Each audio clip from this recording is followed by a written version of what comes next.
So there's two things we want to talk about today, right? The first one is preparing for a LAN.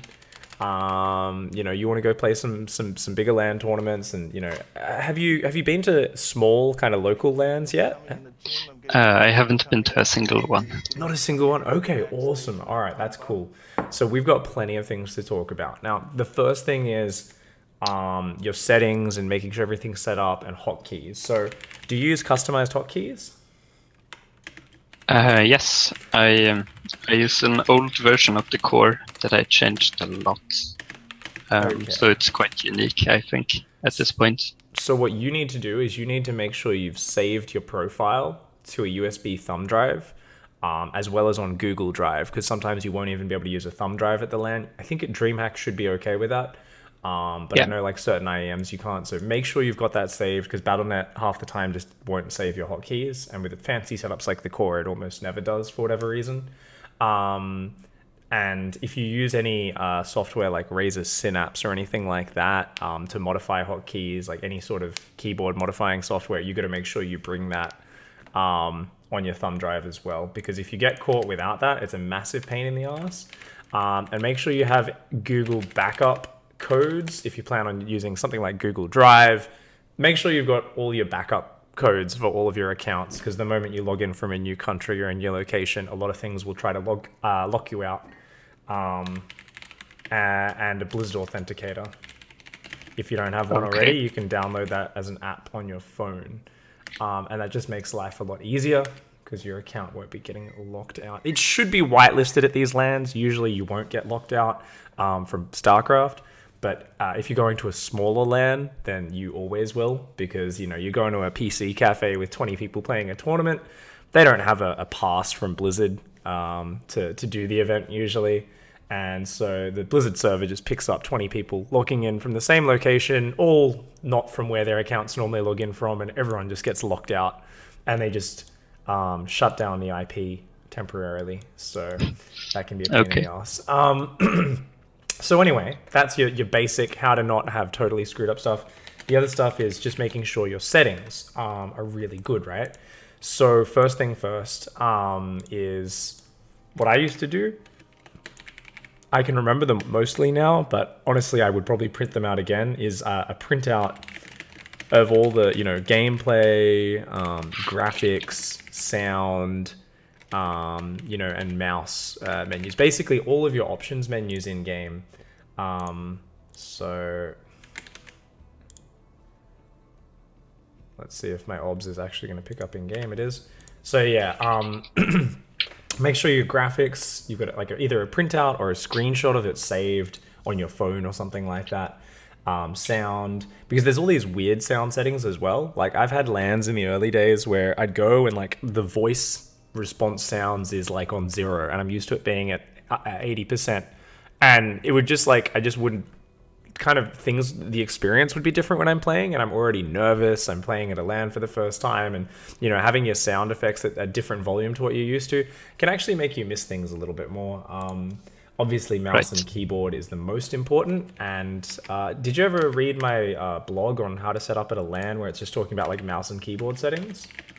No, I have not. All right, I'll link that for you as well, so you can kind of look through that afterwards and make sure that's all good. It's usually pretty easy to find the menus, even if your computer's in a different language, but they should be putting your computer back into your own language. That's something else as well. Are you from It's France, in English. do you use a QWERTY I'm keyboard? from Sweden, so it's you're from Sweden. everything is in English. Okay, that's easy then. Oh, but you guys do have a slightly different keyboard layout, though. In Sweden, you guys will have like Z and Y swapped, I think, or is that German? I know there's at least a few keys which are swapped. We have a O and Ä added, Right, yeah. So just make sure. which I use. Yeah, I mean that should be fine, right? Especially for like DreamHack tournaments. Obviously, everything will be nicely optimized for you, because like, everything should be in English anyway. Or with Swedish keyboard layouts, one or the other. Okay, how to set up at a LAN. So there's that link there, just in terms of mouse and keyboard settings. And there's a couple things in there you might not have already paid attention to, so we can very quickly go through those now. Whoa. So, what Windows are you on? 10. Okay, me too. So you want to search for mouse, and you want to search for keyboard as well. And you don't want on-screen keyboard, you want regular keyboard. So let's go to keyboard first, and tell me when you find your keyboard properties menu. If you just search keyboard in Cortana, it should come up. Keyboard properties. And you want to go to the speed tab. Like it'll just be called keyboard when you click on it, but once it opens, it'll say keyboard properties. Yep. And you've got repeat delay and repeat rate in front of you. Yeah. Those should both be on the far right-hand side. So the shortest possible and the fastest possible. Right, I have that already. Fantastic. That's good. That's a setting you need to make sure you change. That's all in the blog.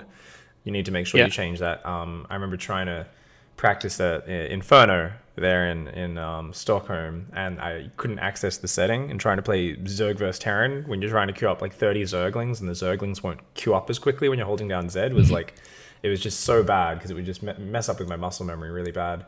And then with mouse, we want to try and find the same menu. So I think additional mouse settings. Yeah. Once you search for mouse, it'll open up some shitty menu that says like select your primary button. But on the right-hand side, it'll say additional mouse options. And from there, you can get mouse properties open and you can find pointer options.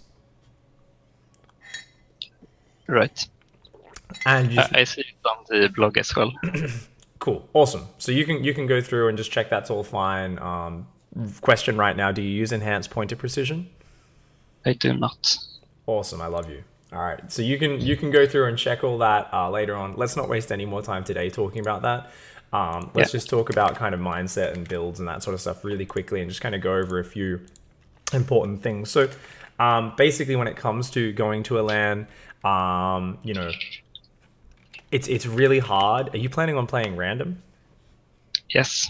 Okay. So for you, it's an interesting experience, right? Because I've never played a serious competition as random, right? I've had screw around ones, but I didn't, you know, I barely even played random at the time, so I didn't really know what I was doing. Didn't really matter. So for me, every player is a bit different, right? In how they play. Some people are more solid than others. Like some people want to play more defensive, some more aggressive. So I think playing to your strengths and playing what you know is the most important thing. So, you know, the number one thing that players will always tell you stories about are their first LAN experiences is players always go off book. You know, adrenaline is pumping. You want to win really bad, so you feel inspired and you make some shit up. And I'm sure you know that's kind of something which doesn't work too well the first game you try and you build on ladder, right? Yeah, usually not. Yeah, so when you've got adrenaline pumping through your veins and you're at a LAN, it's really funny because I feel like these moments you can actually do some of the coolest shit, but it will be within the framework of an overall pretty bad game because you'll screw up your macro really bad or something. Like you'll do one thing really brilliantly, but you'll like get supply blocked for 2 minutes or something. Sure. Because you're so not used to it, right? So it's important to kind of stick to your strengths, stick to things you know, and kind of branches of the game which you understand, right? You know, if you're tired or you know you feel a bit off maybe from travel, then playing aggressive timing attacks is always a great way to you know, level the playing field. You know, basically you simplify your game and you make it hard, you know, for your opponent to react. Right. So whenever, you know, you're super nervous or not feeling your best, reacting and defending becomes harder. And this is something, if you're like, I'm training 8 hours a day to be Showtime, I want to be the next Showtime, and I want to be a pro. It's one of those things where sometimes you'll go to tournaments and you will still just try and play reactively and defensively.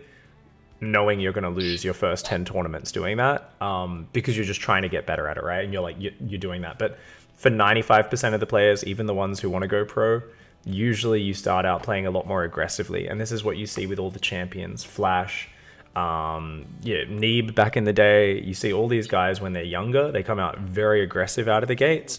And it's usually only after they've actually kind of established themselves in the pro scene that they, as like everyone's like, oh, that guy looks pretty promising. And then they become this macro god, this reactive god. And that's a very good way to play at tournaments, is play aggressive, dictate the pace of the game, and that can work really well. That really does not play to my strengths, though. I'm more of a defensive player. Okie doke. So you're more of a defensive player. All right. So that's definitely something which is interesting, right? Overall, you can still be a defensive player, but you can still put the pressure on your opponent. And this is where things... The important thing is to not turtle too much. Okay, so this is really good, right? As a defensive player, you need to remember to put on pressure. And don't... do you think this is extra important at offline tournaments because other people are more nervous as well? Yeah, and it's something where the moment you're nervous, it's too easy to pull back into your corner of the map and just go, I'll just defend. And the thing is, you give up way too much, right? Unless you have like the most perfect game plan. Pressure is like so important in Legacy of the Void. If you look at all the top macro players, even the very defensive ones, they've always got a warp prism on the map. They've always got a drop on the map. They've always got zerglings running in from multiple sides. Because this game is so fast paced, if you're not pressuring, like your opponent can just do anything. And you're not going to necessarily scout it in time, and it's going to be too easy for them to be greedy. It's too easy for them to be aggressive. The moment you start doing some pressure, you actually give yourself a lot more time to react to anything else that's going on, and you drain a lot of your opponent's APM. So absolutely, I agree. So another thing there is don't rush to the late game super fast. I don't know if that's your problem. For me in the past, like something I find when I'm playing macro is, try to make things happen in the mid game, and that's not saying you're going all in, but it's really try to not be afraid to like build a big mid game army and do stuff with it, because 90% of games are decided in the mid game, right? Like probably 80% maybe. So just, don't just be like, oh, I can't ever attack now, I can't ever do anything. Just make sure you're confident, really fighting in the mid game. That is the most important part of StarCraft. So remember to put on pressure, even if it's just a little harassment. No need to do massive damage. Just make sure you do it. Just make sure you're active, and that also just keeps your APM up. Like if you're playing Protoss and you're just sitting there, it's very easy to lose your rhythm because you don't have that much to do. And then, you suddenly get hit with all these counterattacks, and it's really, really hard to defend, and you need to play crazy fast. Whereas if you're constantly harassing, it kind of pulls your opponent's attention away, and it keeps you warmed up so that you're actually able to defend that stuff a hell of a lot better.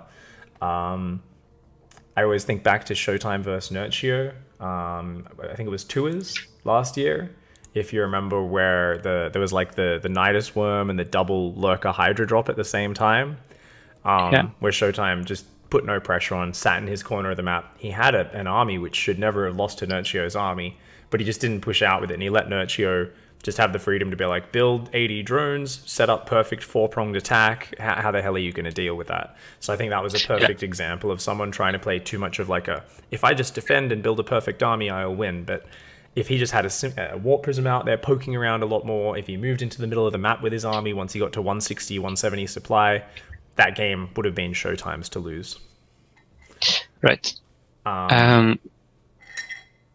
Do you maybe want to look at a game of mine and maybe judge for yourself where my weakness lies? Absolutely. I think we should get you in maybe. Do you want to play against your Protoss partner now? Play some ZVPs and see how it goes? Or what did you have in mind? Yeah.